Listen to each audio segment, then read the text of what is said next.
ಎಲ್ಲರಿಗೂ ನನ್ನ ನಮಸ್ಕಾರಗಳು. ಜೈ ಭಾರತ್ ಫೌಂಡೇಶನ್ ಮತ್ತು ಶ್ರಮಜೀವಿ ಫೌಂಡೇಶನ್ಗೆ ಮೊದಲು ನನ್ನ ಧನ್ಯವಾದಗಳು. ಮತ್ತು ಇಲ್ಲಿ ಬಂದ ಮ್ಯಾಗ ನಮಗೆ ಮಷಿನ್ ಹೊಡೆಯೋದು ಗೊತ್ತಿರಕ್ಕಿಲ್ಲ ರೀ. ಇಲ್ಲಿ ಬಂದ ಮ್ಯಾಗನ ನಾವು ಮಷಿನ್ ಹೊಡೆದು ನಮಗೆ ಪೊಟ್ಲಿ bag, 1 zip bag, 2 zip bag, vanity bag ಅದು ಎಲ್ಲ ಕಲಿಸಿರಿ ಮೇಡಮ್ಗಳು. ಮತ್ತು ಅದರಾಗೂ ನಮ್ಮ ಅಜ್ಜಿಗಳದು ಹೊಲಿತಿರೋದ ಕೌಂದಿ ಭೀ ಹೊಲಿಯೋಕೆ ಕಲಿಸಿರು ಮೇಡಮ್ಗಳು ರೀ.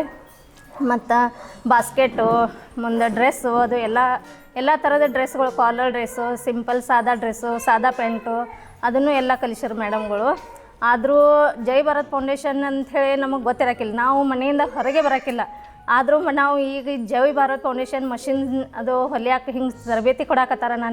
ನಾವು ಇಲ್ಲಿ ಬಂದು ನಮಗೆ ಅನುಕೂಲ ಆದಂಗೆ ನಾವು ಟೈಮ್ ತೆಗೆದು ನಾವು ಇಲ್ಲಿ ಬಂದು ಎಲ್ಲ ಕಲ್ತಿದ್ದೇವೆ. ಇದನ್ನು ಗಾರ್ಮೆಂಟ್ಸು ಹಾಕ್ತೇನಂತಂದ್ರು ಮೇಡಮ್ಗಳು. ಹಾಕ್ರಿ, ಆದರೂ ನಾವು ಅದಕ್ಕೂ ಗಾರ್ಮೆಂಟ್ಸ್ಗೂ ಬರ್ತೇವಂತ ಹೇಳಿದೆವು ಮೇಡಮ್ಗಳಿಗೆ.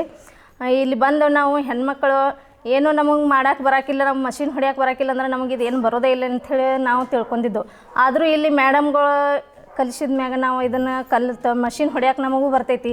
ನಾವು ಏನರ ಒಂದು ಗುರಿ ಸಾಧನೆ ಮಾಡ್ಬೇಕನ್ನೋದು, ಹೆಣ್ಮಕ್ಳು ಗುರಿ ಸಾಧನೆ ಮಾಡ್ಬೇಕನ್ನೋದು.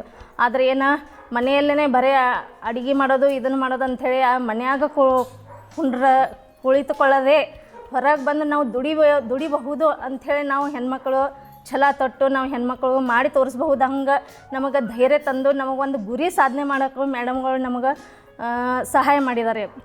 ಅದಕ್ಕಾಗಿ ನಾ ಮೇಡಮ್ಗಳಿಗೆ ಮತ್ತೊಮ್ಮೆ ಧನ್ಯವಾದ ಕೋರುತ್ತಾ ಜೈ ಭಾರತ್ ಫೌಂಡೇಶನ್ ಮತ್ತು ಶ್ರಮಜೀವಿ ಫೌಂಡೇಶನ್ಗೂ ಧನ್ಯವಾದಗಳನ್ನು ಹೇಳ್ತೀನಿ.